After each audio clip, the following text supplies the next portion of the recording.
ഈ മലപ്പുറംകാരെ കൊണ്ട് തോറ്റു പോവുകയുള്ളൂ. സംഘികൾക്ക് തലയ്ക്ക് വെളിവില്ല എന്ന ഒറ്റ കാരണം കൊണ്ട് നിങ്ങൾ അവർക്ക് വെള്ളം നിഷേധിക്കരുത്. അത് കൊടിയ പാപമാണ്.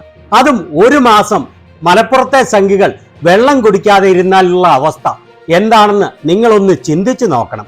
അത് മാത്രവുമല്ല, ഇങ്ങനെ ഒരു മാസം വെള്ളം ലഭിക്കാതെ മരിച്ചു വീഴുന്ന മലപ്പുറം ജില്ലയിലെ സംഘികളുടെ ജീവൻ രക്ഷിക്കാൻ വളരെ ശാസ്ത്രീയമായ ഒരു പരിഹാരവും ഞാൻ കണ്ടെത്തിയിട്ടുണ്ട്. അതുകൊണ്ട് വീഡിയോ അവസാനം വരെ കാണാൻ മറക്കല്ലേ. സാധാരണ മനുഷ്യർക്ക് പരമാവധി 3 ദിവസമാണ് വെള്ളമില്ലാതെ ജീവിക്കാൻ കഴിയുക. എന്നാൽ മലപ്പുറത്തെ സംഘികൾ ഒരു പ്രത്യേക ജനുസിൽപ്പെട്ട ആളുകൾ ആണെന്നാണ് സുരേന്ദ്രൻ സംഘിയുടെ വാക്കുകളിൽ നിന്ന് വ്യക്തമാകുന്നത്.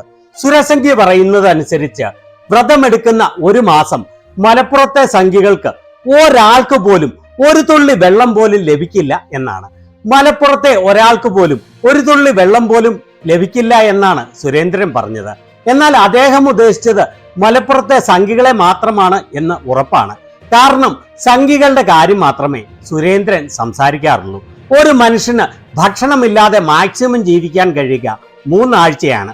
കൃത്യമായി പറഞ്ഞാൽ 3-3-3 എന്നുള്ള ഒരു ജനറൽ അവയർനെസ് ആണ് വായു, വെള്ളം, ഭക്ഷണം എന്നിവയില്ലാതെ സാധാരണയായി മനുഷ്യന് ജീവിക്കാൻ പറ്റുന്ന സമയം.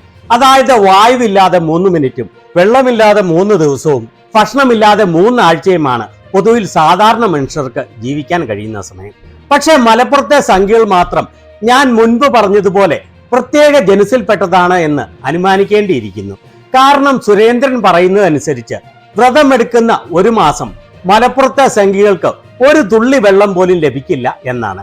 അങ്ങനെ ഒരു തുള്ളി വെള്ളം പോലും ഇല്ലാതെ ഒരു മാസം ജീവിക്കാൻ ഈ ലോകത്തിൽ ആകെ സാധിക്കുന്നത് മലപ്പുറത്തെ സംഖ്യകൾക്ക് മാത്രമാണ്. ഇതിൽ ഏറ്റവും അത്ഭുതപ്പെടുത്തുന്ന കാര്യം എന്താണെന്ന് വെച്ചാൽ കേരളത്തിൽ 20% ആളുകൾ ഇങ്ങനെയൊക്കെ പറയുന്ന വിവരദോഷികൾക്ക് വോട്ട് ചെയ്യുന്നവർ ആണ് എന്നുള്ളതാണ്. എങ്ങനെയാണ് മനുഷ്യരായി പിറന്നവർക്ക് ഇതുപോലെയുള്ള വിവേകശൂന്യർക്ക് വോട്ട് ചെയ്യാൻ തോന്നുക? ഇവിടെ സുരേന്ദ്രൻ പരസ്യമായി ഈ വിവരക്കേട് മാധ്യമങ്ങളുടെ മുന്നിൽ വെച്ച് വിളിച്ചു പറയുന്നത് കേട്ടുകൊള്ളൂ.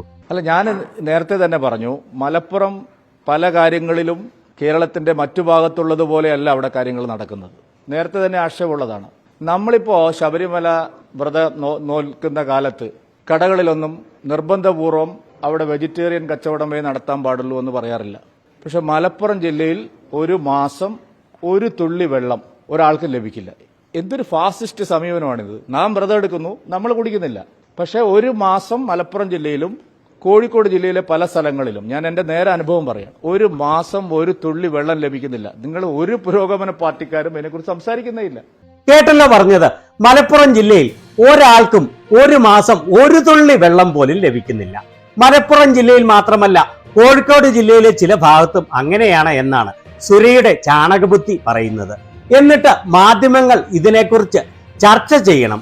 എന്തുകൊണ്ടാണ് അവർ ചർച്ച ചെയ്യാത്തത് എന്നൊക്കെയാണ് സുരേന്ദ്രന്റെ ചോദ്യം.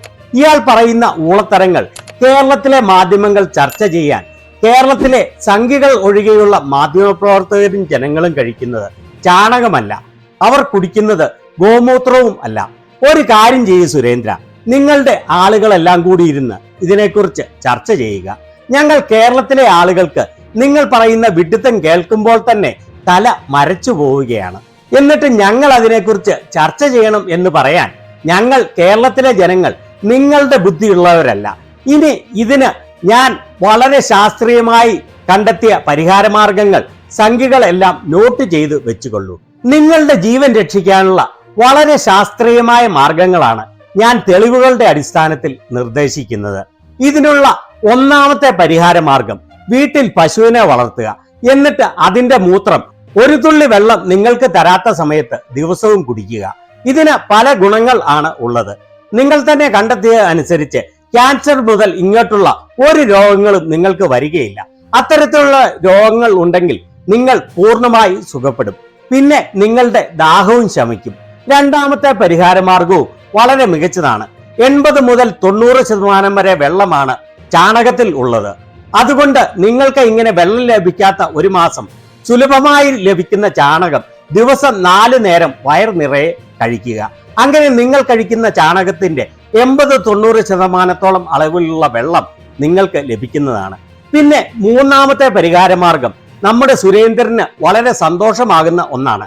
ഞാൻ നടത്തിയ ഗവേഷണത്തിൽ നിന്ന് കണ്ടെത്തിയത് ഉള്ളിയിൽ ഏകദേശം 90% വെള്ളമാണ് ഉള്ളത്. അതുകൊണ്ട് ഇങ്ങനെ നിങ്ങൾക്ക് വെള്ളം ലഭിക്കാത്ത ഒരു മാസക്കാലം വയറ് നിറയെ ഉള്ളി കഴിക്കുക. അത് പച്ചയ്ക്ക് കഴിക്കാൻ മറക്കരുത്. അങ്ങനെ 90% വെള്ളമുള്ള ഉള്ളി വയറ് നിറയെ കഴിക്കുമ്പോൾ നിങ്ങൾക്ക് ആവശ്യത്തിലധികം വെള്ളം ലഭിക്കുന്നതാണ്. അതുകൊണ്ട് ഞാൻ നിർദ്ദേശിച്ച ഈ 3 പരിഹാര മാർഗങ്ങൾ എല്ലാ സംഘികളും പ്രാവർത്തികമാക്കണം എന്ന് അഭ്യർത്ഥിക്കുകയാണ്. എന്നിട്ട് നിങ്ങൾക്ക് വെള്ളം ലഭിക്കുന്നില്ല എന്നുള്ള പരാതി ഇതോടെ നിർത്തണം എന്നും ആവശ്യപ്പെടുകയാണ്. പിന്നെ ഇതിനെക്കുറിച്ച് ചർച്ച ചെയ്യേണ്ട ഒരു ആവശ്യവുമില്ലല്ലോ. അങ്ങനെ ഒരു മാസം ഒരു തുള്ളി വെള്ളം പോലും ലഭിക്കുന്നില്ലാത്ത സുരേന്ദ്രനും പറഞ്ഞ മലപ്പുറത്തെ സംഘികൾക്കും ഇപ്പോൾ സമാധാനമായി എന്ന് ഞാൻ വിചാരിക്കുന്നു. സുഹൃത്തുക്കളെ, ശരിക്കും നമ്മൾ ചിന്തിക്കേണ്ടതാണ്. ഇതുപോലെയുള്ള ആളുകളാണ് ജനപ്രതിനിധികൾ ആകാൻ വേണ്ടി ശ്രമിക്കുന്നത്. പൊതുജനങ്ങളുടെ മുന്നിൽ വെച്ച് ഇതുപോലെ പമ്പര വിഡ്ഢിത്തം വിളിച്ചു പറയാൻ ഇവർക്ക് എങ്ങനെയാണ് തോന്നുന്നത്? ഒരേ ഒരു കാരണമേ ഉള്ളൂ. ഇവരെ പിന്തുണയ്ക്കുന്നവരുടെ വിവേകം ഇത്രത്തോളമാണ്. അവർക്ക് ഇത് വേദവാക്യമാണ്. അതുകൊണ്ടാണ് ഈ 21ാം നൂറ്റാണ്ടിലും കേരളം പോലുള്ള ഒരു സംസ്ഥാനത്തിൽ പോലും ഇതുപോലെ വിഡ്ഢിത്തം പറയാൻ സുരേന്ദ്രനെ പോലെയുള്ളവർക്ക് ഒരു മടിയും ഇല്ലാത്തത്.